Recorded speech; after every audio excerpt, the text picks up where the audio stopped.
आपके माध्यम से सिर्फ इतना कहना चाहता हूं कि हेमाराम चौधरी जी हमारे आदर्श थे, गरीबों के मसीहा थे, और मैं स्पष्टता के साथ कहना चाहता हूं कि उनका जैसा राजस्थान के अंदर ईमानदार नेता मैंने आज तक नहीं देखा। मैंने ये बात दोहराई थी, एक बार पहले भी कहा था कि रमेश मीणा जी के लिए भी कहा था मैंने कि वो ईमानदार नेता है।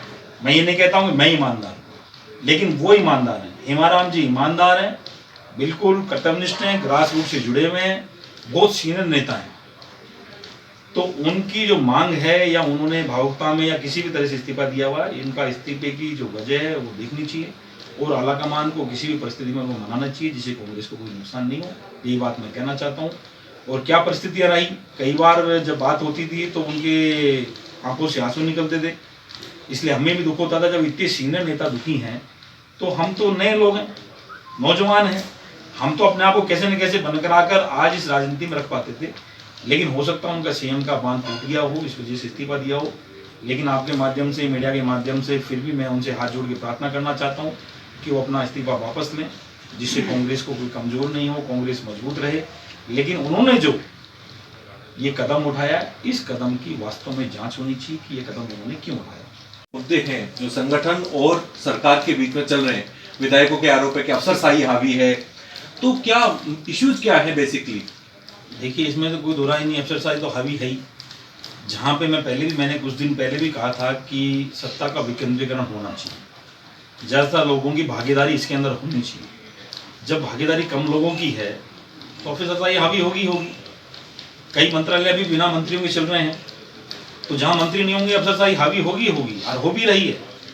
इसलिए मैंने पहले भी निवेदन किया था कि जल्दी से जल्दी सत्ता का विकेंद्रीकरण करा जाए, जिससे ज़्यादातर लोगों को मौका मिले। जितने ज़्यादा लोग होंगे सत्ता के भागीदार होंगे तो कार्यकर्ताओं के उतने ज़्यादा काम भी होंगे।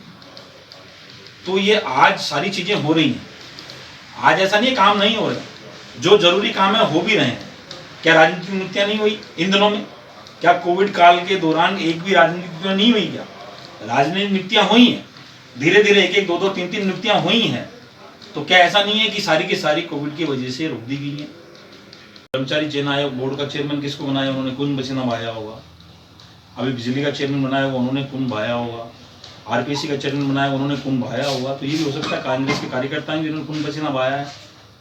तो ये तो कांग्रेस को देखने की सोच की बात है, आलाकमान को सोचने की बात है कि कौन से कार्यकर्ता हैं। जो कार्यकर्ता जो राहुल गांधी के सामने चुनाव लड़ा, उनकी धर्मपत्नी आरपीसी की मेंबर है। ये सोचने का विषय है कि कांग्रेस का कार्यकर्ता कौन सा कार्यकर्ता है, कि कौन से कार्यकर्ता को राजनीतिक नियुक्तियां दी जा रही है। मैं आपके माध्यम से माननीय मुख्यमंत्री से निवेदन भी करना चाहता हूँ। माननीय मुख्यमंत्री गंभीर भी हैं, कांग्रेस कार्यकर्ताओं को जानती हैं, कांग्रेस कार्यकर्ताओं का मान सम्मान भी करते थे, ऐसा नहीं करते। लेकिन जिन कार्यकर्ताओं ने वास्तव में कांग्रेस के लिए खून पसीना बहाया है, उन कार्यकर्ताओं को मौका देना चाहिए। कार्यकर्ताओं का मनोबल टूटा हुआ है। मैं मेरे कार्यकर्ता की बात भी कर रहा हूँ कि मैं मेरे विधानसभा तक सीमित होना चाहता हूँ कि मेरे कार्यकर्ताओं का भी मनोबल टूटा हुआ है कि आज मैं सत्ता में आ गया, सत्ता में आने के बाद अगर मेरे कार्यकर्ताओं को भूल जाता हूँ, उनका मनोबल वास्तव में टूटा हुआ है। आज जो ब्लॉक लेवल की कमेटियां वो भी नहीं बन पा रही हैं, जिला लेवल की कमेटियां वो भी नहीं बन पा रही है। तो जो सत्ता में उनको भागीदारी मिलनी चाहिए थी 2.5 साल से, वो नहीं मिल पा रही है। तो इसलिए मेरे खिलाफ भी लोग हैं। मैं नहीं कहता कि जिन लोगों को मौका मिलना चाहिए था 2.5 साल से, उन लोगों को नहीं मिल पाया, या मैं देना चाहता था उनको नहीं दिला पाया।